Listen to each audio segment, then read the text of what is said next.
ఇప్పుడు కూడా నాకు ఫస్ట్ ఉన్నది మా మేడం లక్ష్మీ మేడం గారు. వారికి పాదవందనాలు నాకు మనస్ఫూర్తిగా. అదేవిధంగా యువ సోదరులు నరేంద్ర గారు. అదేవిధంగా నాకు నవీన్ పేరు రాదు. ఇప్పుడు పెద్దనాని చిన్ననాని అలవాటు మాకు ఇద్దరికి. పెద్దనాని ఈయన చిన్ననాని.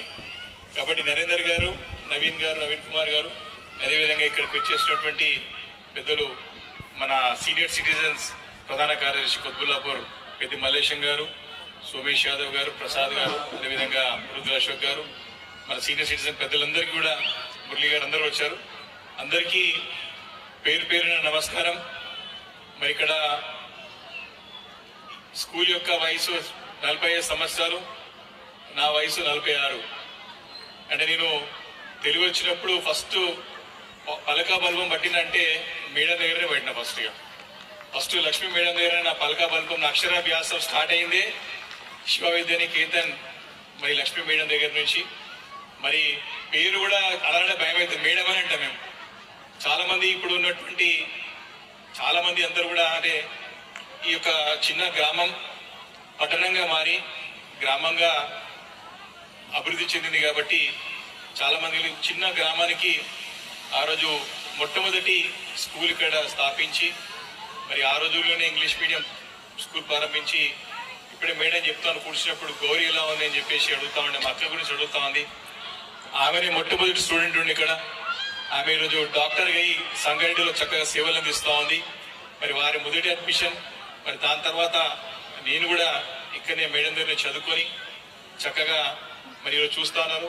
ఒక ఇంజనీర్గా, ఎమ్మెల్యే కంటే ముందు ఒక ఇంజనీర్గా పట్టభద్ర సాధించి చక్కగా నా వృత్తిలో కొనసాగుతూ తర్వాత మా తండ్రి గారి యొక్క ఆశీర్వాదంతో వారి యొక్క మంచి పేరుని ముందుకు తీసుకెళ్దామనే ఆలోచనతో మరి రాజకీయాలకు స్వతహాగా నేను పోలేదు.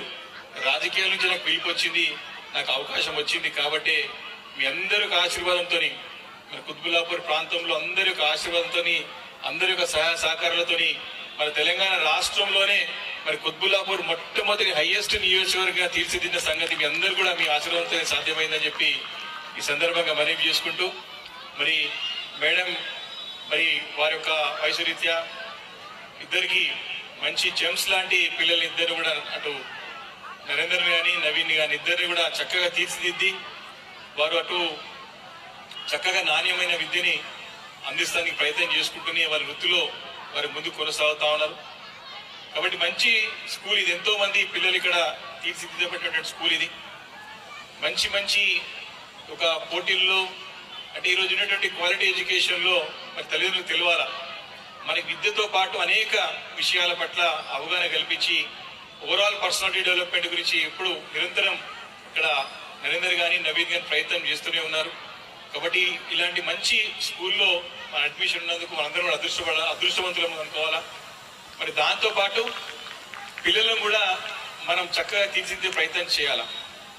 స్కూల్లో మనం మంచిగా మనకి కరస్పాండెంట్ బాగున్నారు, టీచర్స్ బాగున్నారని వదిలిపెట్టకుండా మనం కూడా పిల్లల పట్ల కొంచెం దృష్టి కేంద్రీకరించి కొంచెం వారితో మాట్లాడి వారి యొక్క బాగోగులు, వారి యొక్క మనోభావాల్ని తెలుసుకునే విధంగా ప్రయత్నం చేసి వారికి ప్రోత్సహించే విధంగా ఎప్పుడైతే తల్లిదండ్రులు ప్రయత్నం చేస్తారో తప్పకుండా పిల్లలు ఉన్నత శిఖరాలకు చేరుకోవడానికి అవకాశం ఉంటుంది.